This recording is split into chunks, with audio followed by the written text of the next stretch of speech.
Kung kukuha ka ng property dito na 10,000 cash out only, ano nga ba yung requirements kapag locally employed ka? So ito lang naman yung kailangan natin, okay? So pag-ibig mo, yung 24 months contribution mo at kailangan updated yon, okay? Kung anong current employer mo, yun dapat yung naka-declare doon sa iyong pag-ibig contribution na 24 months. And then, kung married ka, marriage certificate. And then, kung single ka naman, birth certificate lang.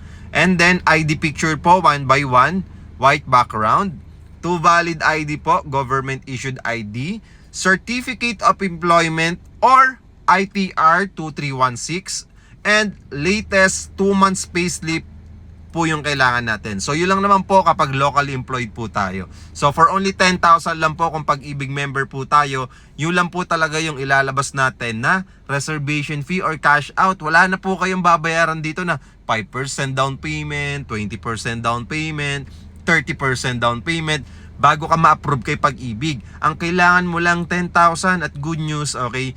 30 days lang, pwede ka nang ma-approve at makalipat agad-agad. Ganun kabilis, okay? So kung Pag-ibig member ka, gusto mong i-maximize yung Pag-ibig mo, follow me, message me. At kung hindi ka Pag-ibig member, huwag ka mag-alala kasi meron din tayong bank financing, wala rin down payment. Ang ilalabas mo lang, 25,000. Don't worry yung 10,000 at 25,000, parehas pa rin yan ililess dun sa total contract price ng unit mo. Okay? So parehas lang naman siya, hindi siya nagkakalayo. Okay?